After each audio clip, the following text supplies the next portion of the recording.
Alhamdulillahilladzi an'ama 'alaina bi ni'amin katsira wa satara lana dzunubana wa asyhadu an la ilaha illallah wahdahu la syarikalah wa asyhadu anna Muhammadan 'abduhu wa rasuluh. Allahumma shalli wa sallim wa zid wa barik wa an'im ala 'abdika wa rasulika sayyidina maulana Muhammadin wa ala alihi wa ashabihi wa man sara ala nahjihi wa kafa bihadihi ila yaumiddin. Amma ba'du. Pemirsa yang saat ini melihat kajian kita sore hari ini, ya, alhamdulillah segala puji hanya milik Allah, dan salawat dan salam semoga senantiasa terlimpahkan kepada baginda Rasulullah sallallahu alaihi wasallam, yang semoga salawat dan salam itu juga Allah limpahkan kepada keluarga beliau, kepada para sahabat beliau dan seluruh pengikut beliau yang setia hingga akhir zaman. Di sore hari ini, ya, kita berbicara kembali tentang fikih muamalah. Setelah kemarin kita muqaddimah, pertemuan kedua kita membahas tentang apa itu muamalah secara umum, ya, apa beda muamalah dengan ibadah. Yang intinya ibadah itu kita harus ikut perintah Allah dan Rasulnya, tidak boleh ada inovasi dalam ibadah. Sebaliknya dalam masalah muamalah, ya, kita bebas berinovasi dengan seluas-luasnya, ya, memunculkan skema transaksi yang baru, ya, selagi kaidahnya apa, tidak melanggar syariat Allah tabaraka wa taala. Baik, sekarang kita mulai masuk lebih dalam, ya. Kita akan belajar tentang akad. Nah, kita akan mempelajari tentang akad. Kata akad itu dulu harus kita paham sebelum kita masuk ke yang lebih dalam dari itu, ya. Ada akad, ada jual beli. Nah, jual beli ini salah satu bentuk akad. Baik. Masih banyak akad lain selain jual beli. Nah, jadi jual beli ini salah satu dari jenis akad. Dan masih banyak akad lain selain jual beli. Cuman manusia dalam muamalah, ya, dominannya itu mereka berakad dalam jual beli. Nah, maka pembahasan fikihnya fikih jual beli lebih banyak dibandingkan akad-akad yang lain. Taib. Akad itu bahasa Arab, ya. Asal katanya dari bahasa Arab. Aqada yaqidu aqdan. Aqada yaqidu aqdan maknanya mengikat, ya. Lawan kata dari aqada yaqidu aqdan adalah talaqa yatlaqu talqan, ya. Kalau aqdan mengikat, kalau talaq itu melepaskan. Nah, contoh penggunaan akad secara bahasa di dalam Al-Qur'an di surah Al-Falaq, ya. Min syarrin naffasati fil uqad. Dari keburukan an-nafasat, wanita-wanita tukang sihir yang menghembus. Di mana? Fil uqad. Di buhul-buhul, di ikatan-ikatan, uqad. Ini kan berasal dari satu kata asal yang sama dengan akad, yaitu uqad. Nah, kenapa buhul itu disebut uqad? Karena bentuknya buhul itu ikatan-ikatan. Nah, pada dasarnya akad, ya, digunakan untuk menyebutkan kejadian yang konkret, seperti mengikat dengan tali, ya kan.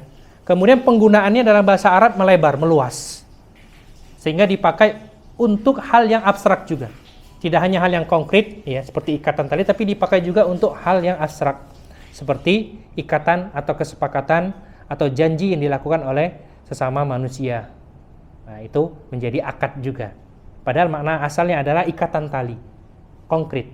Kemudian penggunaannya meluas menjadi ikatan secara abstrak juga, yakni ikatan janji yang dilakukan oleh umat manusia. Taib. Nah, apa itu akad? Ya kan? Kalau tadi secara bahasa, akad yang pengen kita bahas ini seperti apa? Taib. Ketahuilah akad itu maknanya secara umum adalah semua pernyataan Ya, semua pernyataan baik dengan lisan atau tulisan, ya, ataupun isyarat, yang pernyataan itu menyebabkan seseorang mau berkewajiban melakukan sesuatu. Ya. Jadi bisa berupa lisan, tulisan, atau isyarat yang dengan itu seseorang berkewajiban melakukan sesuatu. Nah, ini akad secara umum. Baik. Kemudian kalau makna akad yang secara spesifik yang dibahas dalam jual beli, fikih jual beli atau fikih muamalah, ya, adalah ikatan yang dilakukan antar pelaku akad. Jadi ada dua pelaku akad, ya, muta'aqidain. Mereka membuat sebuah ikatan. Ikatannya harus sesuai syariat, dihalalkan oleh syariat. Yang ikatan ini ada pengaruh, ya. Ada pengaruh setelahnya, dan ikatan ini sesuai dengan keinginan orang yang berakad tersebut, ya. Baik akadnya berupa ucapan ataupun perbuatan. Nah, maka dari sini apabila interaksi itu terjadi dua arah di antara kedua belah pihak, maka bisa dikatakan akad. Ya, ada interaksi dua arah yang mereka melakukan suatu perjanjian dengan cara yang sesuai syariat, yang memiliki pengaruh setelahnya. Kalau dia hanya searah, bukan dua arah, maka tidak disebut akad. Ini seperti seseorang membebaskan budak atau talak, ya, itu kan satu arah. Ini tidak dikatakan akad. Taib. Maka kalau kita pandang akad ini dari berbagai sudut pandang, maka kita akan melihat beberapa model jenis akad dari berbagai sudut pandang. Taib. Kita mau lihat dari sudut pandang mana dulu? Misalkan kita mau lihat dari sudut pandang pengaruh dan konsekuensinya, ya. Dilihat dari sudut pandang pengaruh dan konsekuensinya. Nah, akad, ya, dilihat dari pengaruh dan konsekuensinya itu terbagi menjadi dua, ya. Ada pengaruh, ada konsekuensi. Maksudnya apa? Dua ini, akad yang sah dan tidak sah. Akad yang sah dan tidak sah.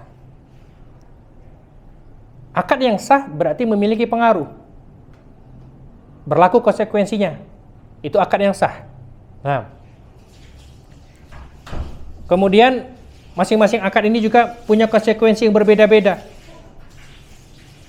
Misal dalam jual beli, ya, apabila jual beli itu sah, maka konsekuensinya apa? Perpindahan hak milik.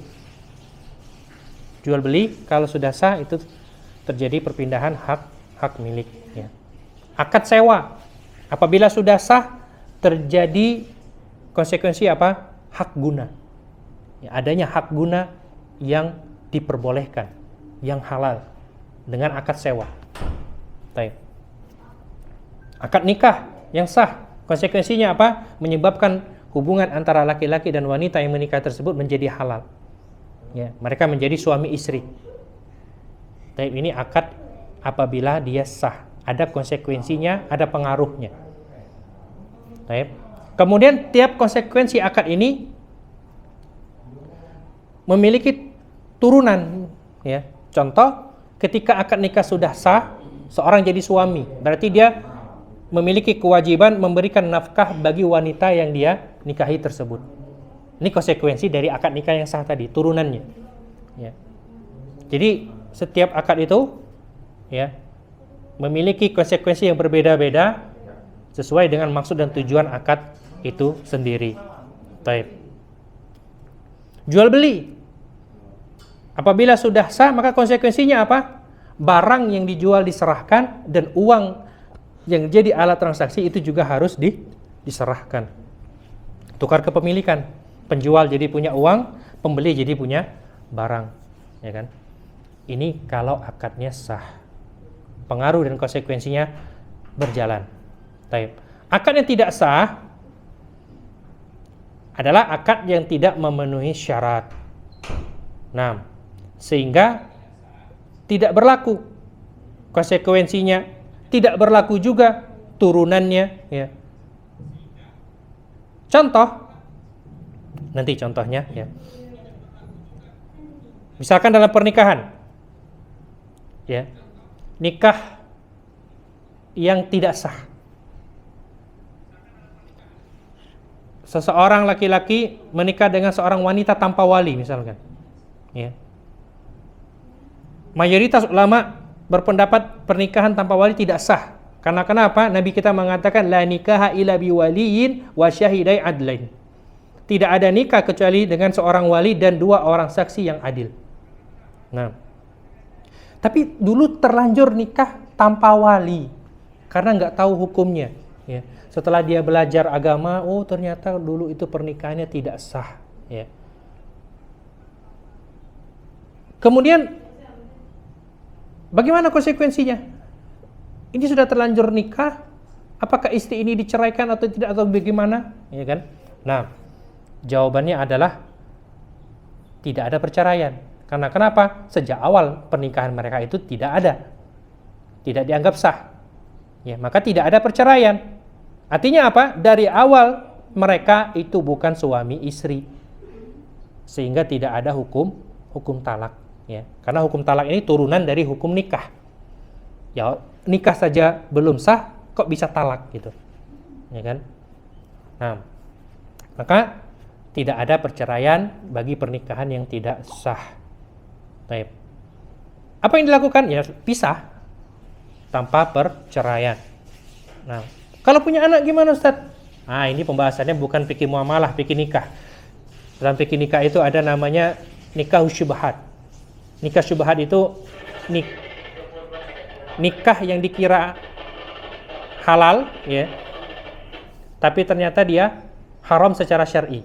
Orang yang menikah mengira itu halal. Nah, itu nikah syubhat. Baik. Apa ada gangguan sebentar, ya.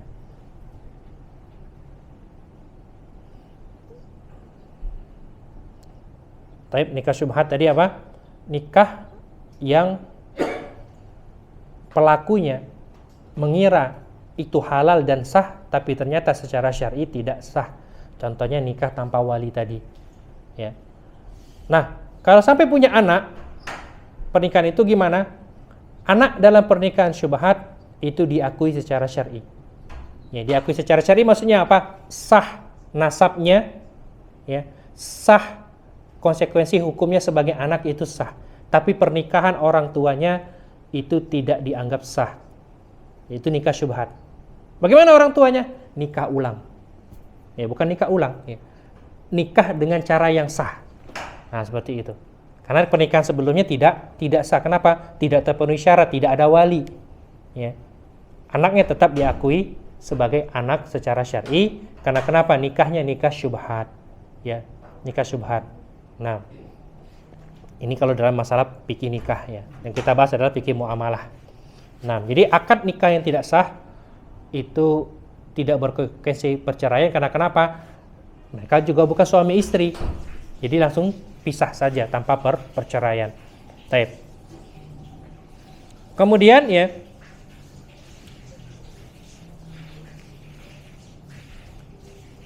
kasus kedua contohnya, perpindahan hak milik sejak akad. Ketika akad itu sah, ya. Contoh, Wati membeli HP kepada seorang penjual dengan harga 1 juta, ya. Kemudian Wati bilang, "Nah Kak, aku udah bawa duit, aku nggak bawa uang ini, ya. Aku ngambil duit sebentar, ya. Aku jadi ambil HP ini, tapi aku ngambil duit sebentar di rumah," misalkan. Nah, dalam perjalanan pulang Wati tiba-tiba datang konsumen kedua, taruhlah namanya Bambang, ya. Kata Bambang, "Aku beli HP ini 1,5 juta." maka penjualnya tidak boleh menjual HP tersebut kepada Bambang. Kenapa? Karena dia telah berakad dengan Wati tadi. Ya, walaupun Bambang berani nawar lebih tinggi. Ya, karena kenapa? Akad jual belinya sudah sah. Itu sudah sah jadi milik Wati, meskipun belum diterima oleh Wati. Ya, meskipun penjual belum menerima uangnya, karena tadi sudah sepakat, iya aku jadi ambil HP ini 1 juta, tapi tunggu bentar aku ambil duit dulu. Ya, baik. Contoh terjadi di zaman Nabi SAW, ya, kisah Nabi SAW bersama dengan unta Jabir. Jadi Jabir bercerita pernah pada suatu safar, ya, beliau naik unta yang kurus, ya, dalam perjalanan pulang menuju Madinah, ya, sudah kepayahan, sudah unta yang berumur lah. Akhirnya disalib untanya Jabir ini oleh untanya Nabi SAW.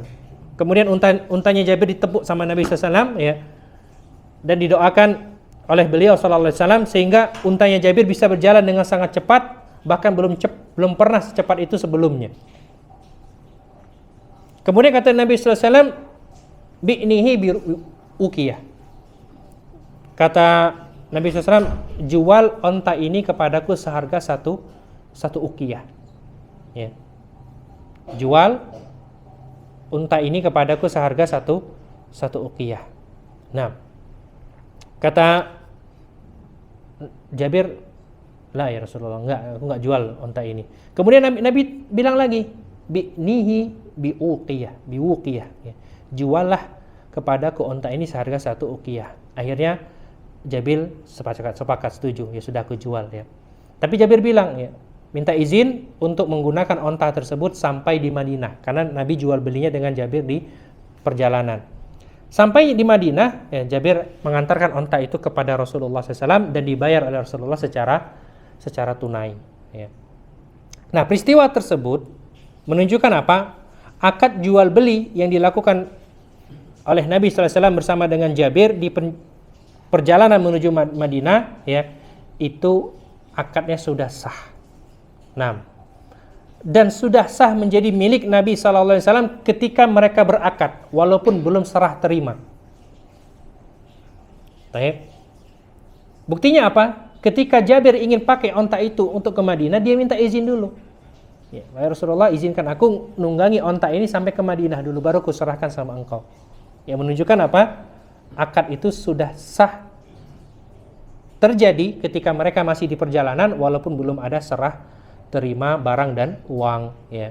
Nah, karena kalau seandainya onta itu masih milik Jabir, ya nggak perlu Jabir minta izin, itu milik dia sendiri kan. Yang namanya minta izin itu pasti milik orang lain. Baik. Nah, ini diantara contoh, ya, akad yang sah dan akad yang tidak sah, berikut konsekuensinya. Baik.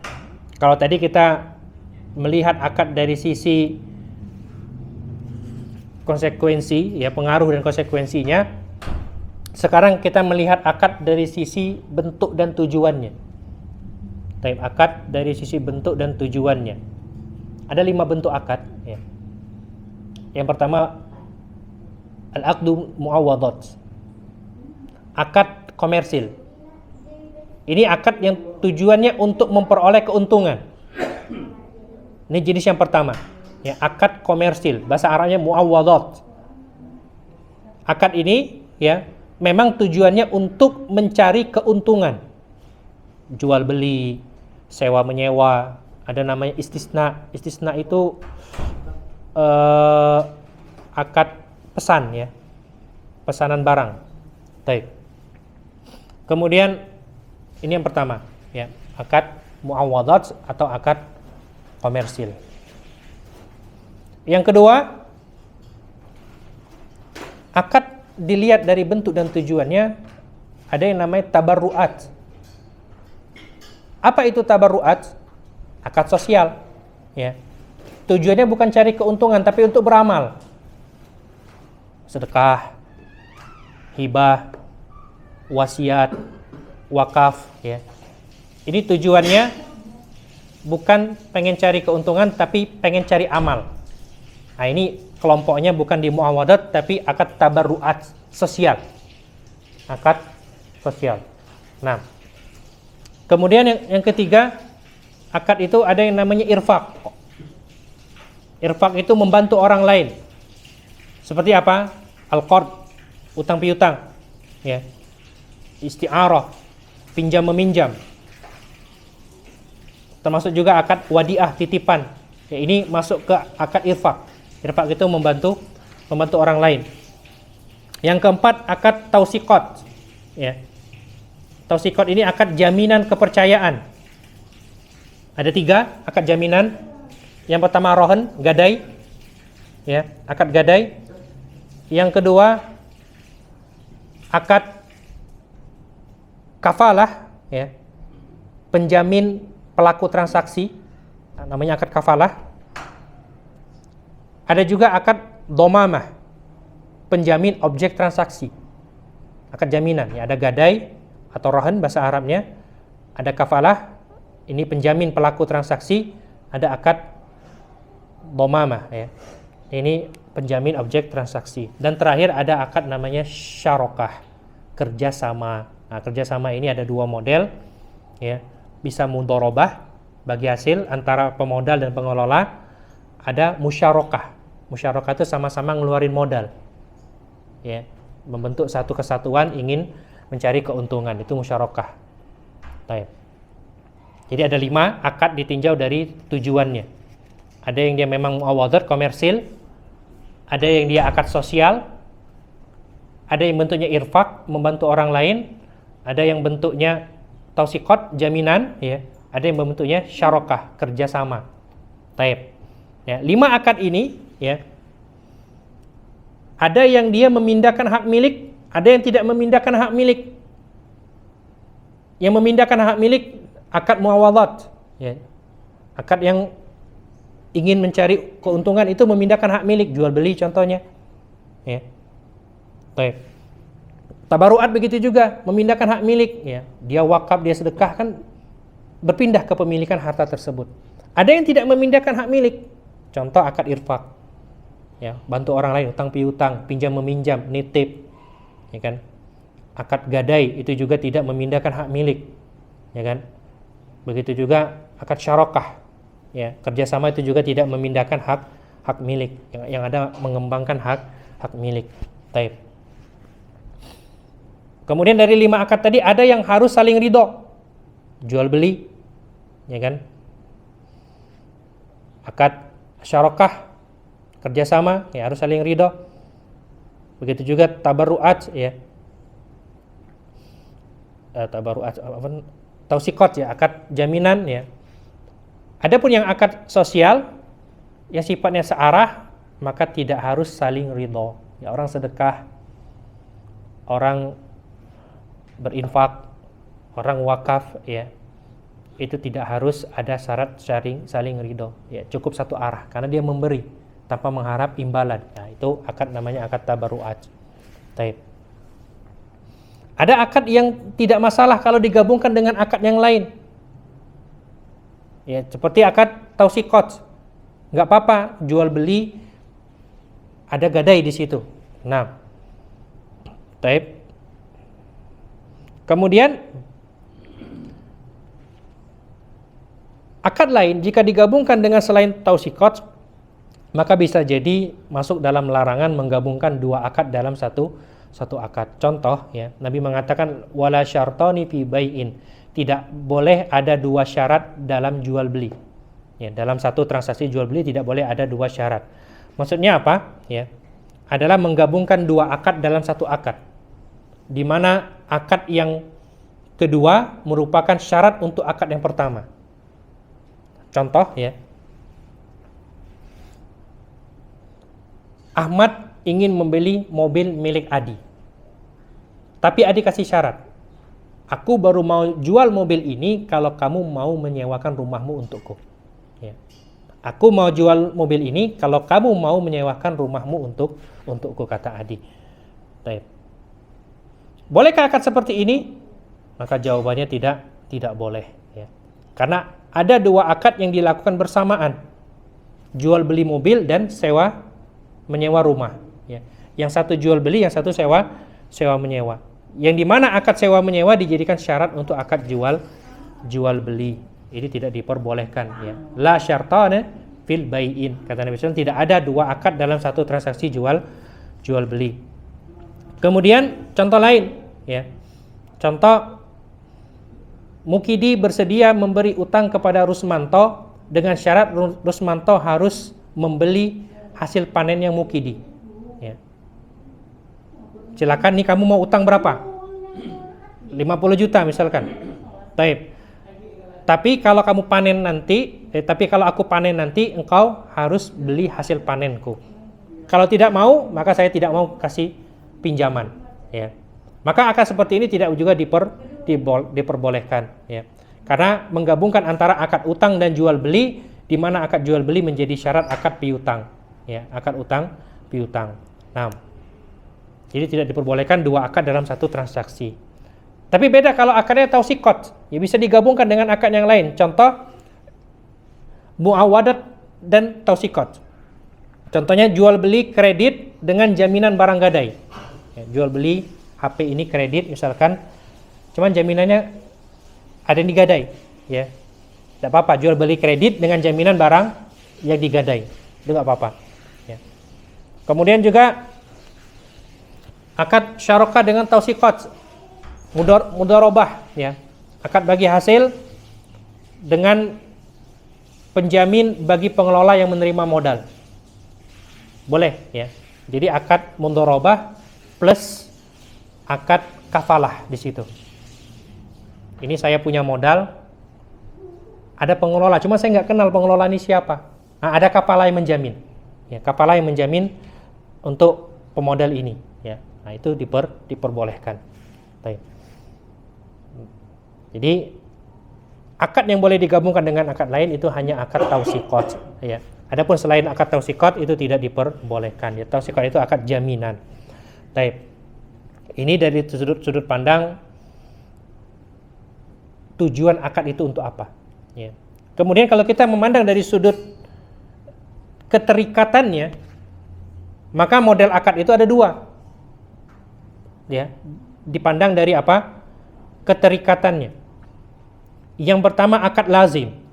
Akad lazim itu akad yang mengikat kedua belah pihak. Apabila sudah sah dia mengikat. Dalam artian apa? Akad yang lazim ini tidak boleh dibatalkan secara sepihak. Ya, akad yang sudah lazim itu tidak boleh dibatalkan secara sepihak. Contoh jual beli. Ya sudah sah ini. Kamu ambil HP, aku ambil duit.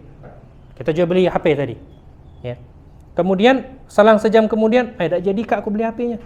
Ya, balik duit aku. Kata penjualnya nggak bisa. Barang yang sudah dibeli tidak bisa ditukarkan kembali. Itu benar. Ya. Secara syariat itu diperbolehkan.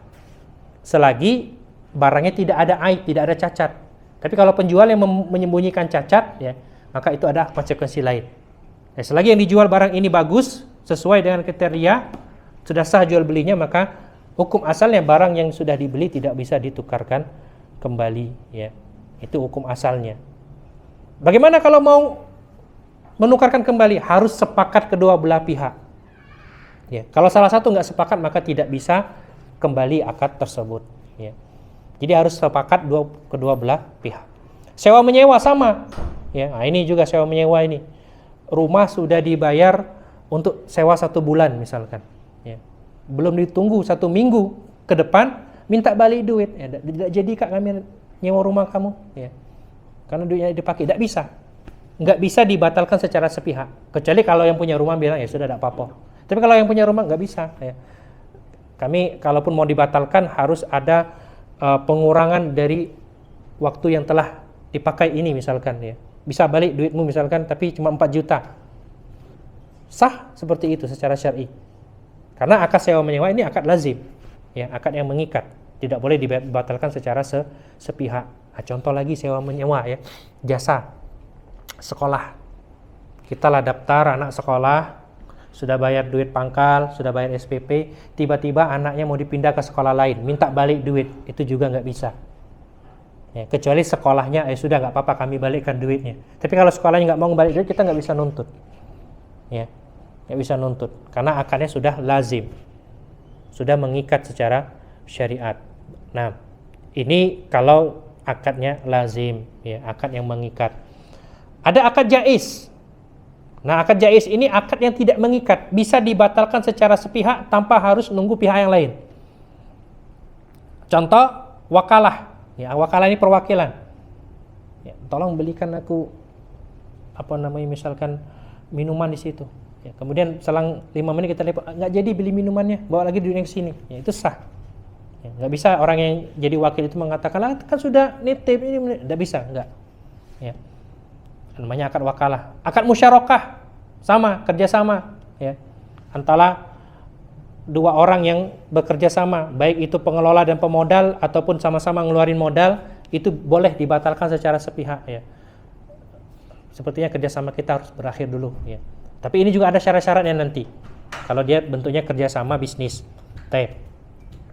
akad nitip, ya, ini juga boleh dibatalkan secara sepihak, ya. Nitip motor aku sebentar, ya. Kemudian yang dititipin, aku nak pergi, ini motornya aku titipkan dengan yang lain, ya. Atau kalau nggak mau, ya motornya biarlah di sini, insya Allah aman. Itu boleh dibatalkan secara sepihak. Ada akad itu yang dia di satu sisi mengikat, tapi di sisi lain tidak mengikat pihak lain. Contoh akad gadai, ya. Gadai ini mengikat bagi orang yang menyerahkan barang gadai. Engkau ingin gadaikan sesuatu, wajib bagimu menyerahkan apa yang kau gadaikan. Tapi bagi orang yang menerima gadai, ya, dia kondisinya jaiz. Dalam artian apa? Dia ada pilihan. Boleh dia terima barang tersebut atau dia kembalikan. Tapi bagi orang yang menggadaikan, itu wajib menyerahkan barang gadai tersebut. Ya, inilah beberapa jenis akad yang ditinjau dari berbagai sudut pandang. Yang pertama tadi memandang dari konsekuensi dan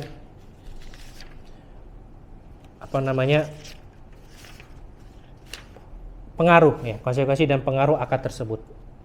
Ada akad yang sah, ada akad yang tidak sah. Kemudian akad ditinjau dari tujuannya. Ada yang komersil, ada yang sosial, ada yang jaminan, ya, ada yang membantu orang lain, ya kan? Ada yang dia akadnya sifatnya kerjasama. Kemudian yang terakhir, akad ditinjau dari ikatannya atau kelazimannya. Ada yang mengikat, ada yang tidak, ya. Wallahu a'lam bishawab, ya. Selesai dari majelis mengenal akad, ya. Ada interaksi di ini? Kalau tidak ada, kita cukupkan sampai di sini, ya. Nanti bisa dilihat pemutaran ulangnya, dan boleh ditanyakan juga ketika melihat putaran ulangnya, ya. Insyaallah admin kita akan mengabarkan kalau ada pertanyaan yang harus dijawab. Wallahu a'lam bishawab, ya. Kita akhiri. Subhanakallahumma wa bihamdik, asyhadu an la ilaha illa anta, astaghfiruka wa atubu ilaik. Wa assalamualaikum warahmatullahi wabarakatuh.